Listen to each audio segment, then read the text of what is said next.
You ask Tiger to solve. This deals with linear equations with one unknown. The final result is h equals 7. Let's solve it step by step.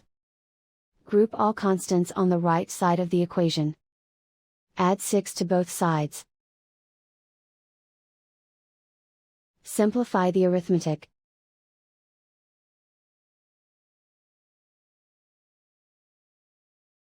Isolate the h. Divide both sides by 4. Simplify the fraction. Find the greatest common factor of the numerator and denominator.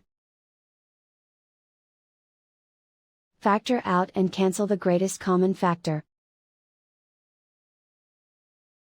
And so the final result is h equals 7.